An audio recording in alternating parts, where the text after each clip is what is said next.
Alright, so it's no secret that Disney is in a bit of a pickle. With the recent failure of the Snow White remake, it's basically put a halt on live-action remakes that were in development. Honestly, I'm kind of ecstatic that this is happening because they need to focus on cheapening their budgets and making original stories again. But there is a part of me that wonders if they had gone about it properly, the live-action remakes could have been really interesting for some of their lesser-known movies. While there's tons of popular choices from fans wanting remakes of Atlantis or Treasure Planet, I for one like to stay away from films that were already amazing. However, if you go back to the early 2010s, the live-action remakes they did like Cinderella or Jungle Book were actually pretty good. Their animated counterparts are iconic in their own way, but there are some aspects when it comes to pacing or basic plot that leave much to be desired. It laid the idea that some of Disney's classic films could benefit from a remake of sorts. Nowhere does this apply better than a film in the Disney catalog that has basically been lost over the decades since its release. A film that every time I saw it advertised on a VHS tape in school, I was terrified yet enthralled by the look of it. This film is called...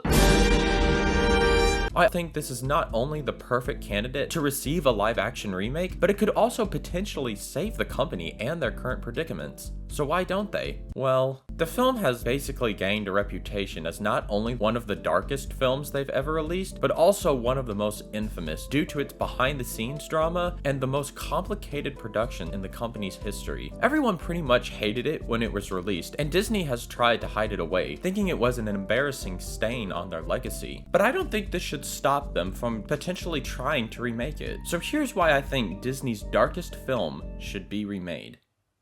Also, if you want to hit that subscribe button, that'd be pretty dope. Become a fellow Cinebro.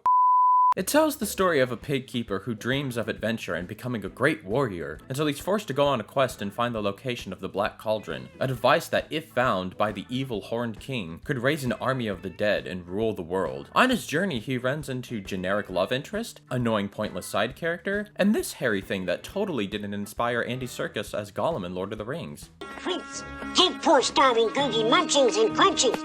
Nice apple. Smeagol hates nasty hobbitses. Smeagol wants to save him. Coincidence? I think not!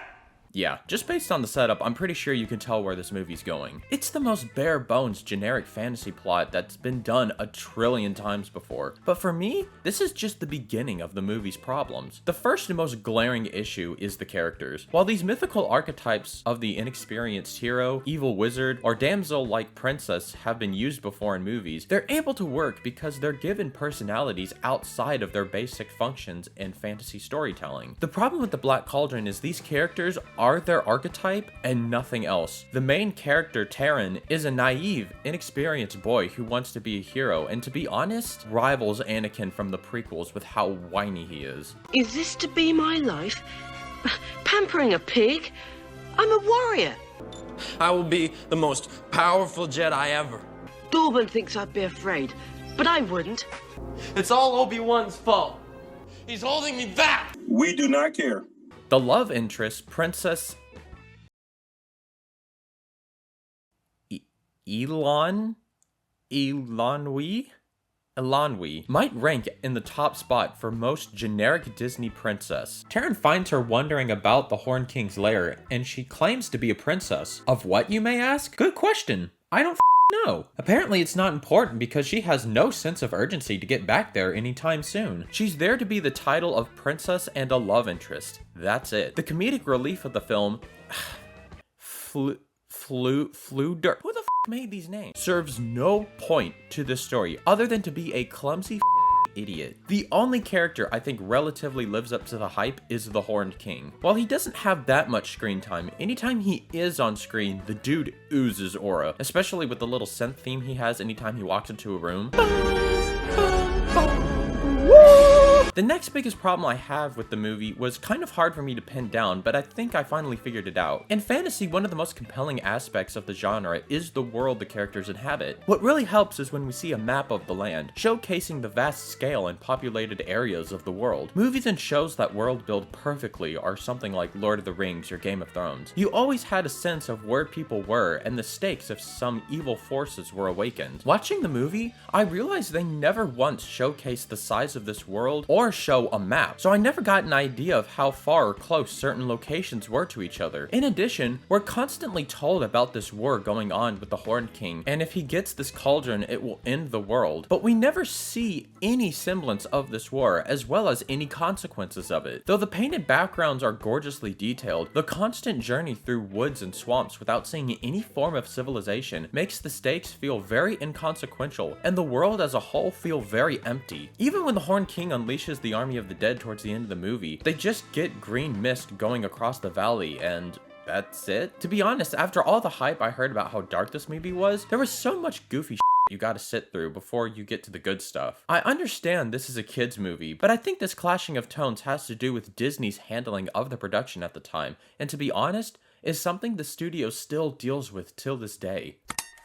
The behind-the-scenes drama of The Black Cauldron is arguably more interesting than the film itself. The film began production back in the early 70s, and Disney wanted to make something akin to the studio's early works, something fantasy-related with a darker edge, as opposed to the comedic kids films they had been making since Walt Disney's death. They ended up wanting to adapt the first 2 books of a dark fantasy series for kids called The Chronicles of Prydain. When the creatives went to the executives, they pitched the idea as a return to form for the company, and also promised that, if done right, could be on par with Snow White in terms of success and influence. However, over the decade, the film would be plagued with so many problems, such as not being able to come up with a visual style, older and newer generations of animators butting heads, 3 CEO changes, and constant rewrites and reanimations to appease the studio heads because they thought what they were making was too dark. After a decade of production, test screenings were finally able to be had, but more bad luck came because the screenings were an apparent disaster, with kids reported running out of the theater terrified of what they were watching. It was so bad, studio chairman Jeffrey Katzenberg demanded reshoots of the movie. The only problem is you can't do that with animation. When a sequence is fully animated, that's it. If you wanted to redo something, you have to start from scratch, which would cost Disney more time and money. They finally reached a decision and decided to cut 12 minutes of footage from the movie deemed too inappropriate. At this point, the film's budget was $44 million,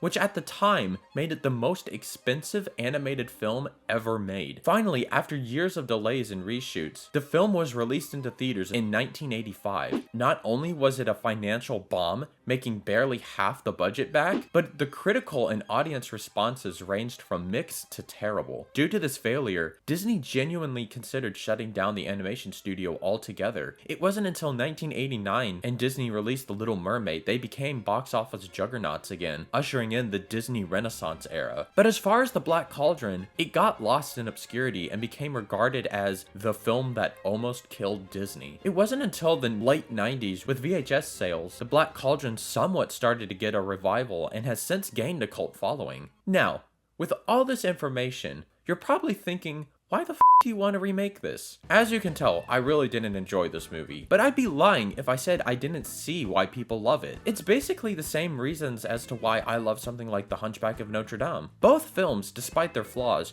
tried to push the boundaries of what Disney was willing to do in terms of tone and subject matter. It was only because of Disney's entanglement with the creatives that those films didn't reach their full potential. I think also that a classic fairy tale story like The Black Cauldron is something Disney could benefit heavily from. As I mentioned in the beginning, Snow White was a disaster not only because it was unnecessary, but the obvious political pandering and purposeful subversion of the original animated classic. We're in a place culturally where I think people are not only looking for genuine hope and optimism in stories again, but some semblance of familiarity. I think the classic story of a boy on a quest to save the world from a dark lord with the help of his friends could work very well with today's audience. But Disney needs to get some of these ideas right if they ever consider remaking The Black Cauldron. First would be the characters. Since the original was under 90 minutes, we barely had time to establish and connect with these characters. With a 2-hour runtime, you could definitely flesh out their personalities, wants, and backstories. It could also give us a reason as to why this band of misfits would join Taran on his quest in the first place. They're all prisoners at the beginning, but once they're out, they kind of just follow him because the plot needs characters. Maybe if they knew of the cauldron's power, the film could give them a reason as to why they want it. Maybe the musician